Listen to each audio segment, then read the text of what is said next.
E aí, gurizada, começando um assunto novo, ainda dentro de estrutura de dados homogêneas, nós vamos, após as listas de tudo que é tipo, estática, dinâmica, encadeada, circular, duplamente cadeada, nós vamos agora para pilhas e filas, né?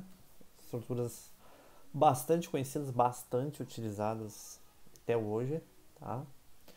E vamos dar uma olhadinha como é que tá a situação aqui nas pilhas, tá?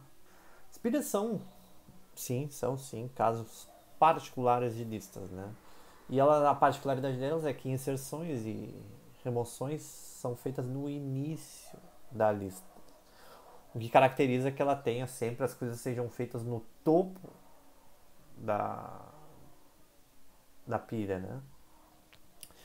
E eu tenho também as pilhas estáticas dinâmicas, né? Implementadas com vetor, implementadas com alocação dinâmica. E as pilhas estáticas são muito utilizadas em hardware, principalmente. Aqui eu estou por cima, mas é uma foto que representa a implementação de um gerenciamento de memória, onde eu tenho uma pilha crescendo para baixo, do endereço alto para o endereço baixo. E aqui uma heap, que é uma outra estrutura de dados, é tipo uma árvore administrada com dentro de um vetor, crescendo para cima em algum momento. Essas estruturas vão se encontrar ou não, né? O ideal é que não se encontrem e teremos o cenário chamado de Stack Overflow, né? Quando acabou o espaço aqui de memória para pilha crescer, né? Outra, processadores de pilha também são nos primórdios da computação existiam bastantes processadores de pilha, né? Os primeiros que tinham vários tipos existiram que obedeciam a lógica de pilha para para o gerenciamento, para processar dados, né? Tem a Torre de Hanoi, joguinho aquele, sabe?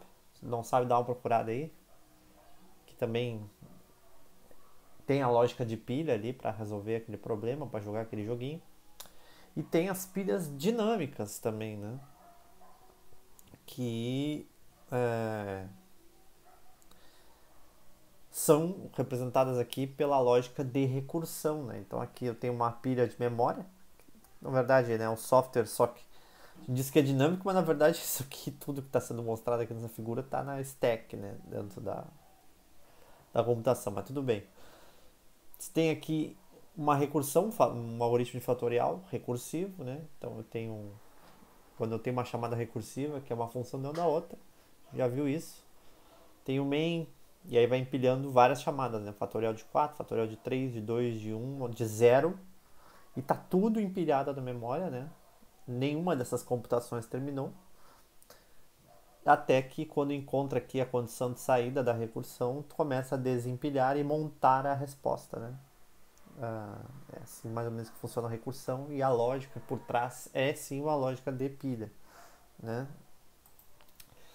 Então nós temos aí aplicações para ambos os casos e temos aqui um comparativo ilustrado, né? Desenhado. Então aqui eu tenho a pilha estática, que é assim representada por um vetor, porque ela tem ali um pedaço de memória garantido, que é um depois do outro, né? Para a pilha estática. Eu tenho aqui o nodo descritor aparece, né?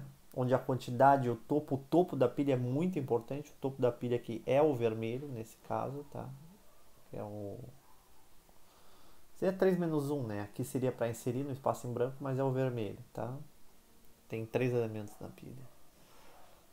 E aqui, na pilha dinâmica, bom, o último elemento da pilha, né? Ele aponta para nulo, aí vão sendo empilhados os elementos nesta lista, né? Dá para ver que é uma lista. Inserções sempre no início, no topo, né? Ou no início da lista, ou no topo da pilha. Então, uma inserção simples e tem aqui um nodo descritor que mostra a quantidade de elementos da pilha, que é uma coisa que não tinha na lista, aqui pode ter, mas também pode não ter.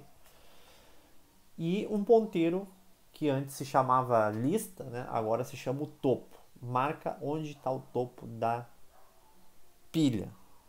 Então, são representações diferentes. Vocês veem que são casos especiais de listas mesmo, né? Mas com algumas limitações.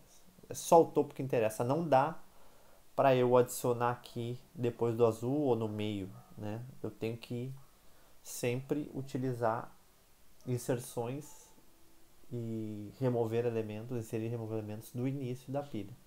Ou, como se diz em inglês, são nomenclaturas bastante usadas em português também, que é o push pop. Pop para tirar e o push para colocar. Push, né? Bom, então nós temos aqui o... Nossa, 5 minutos. Vou parar.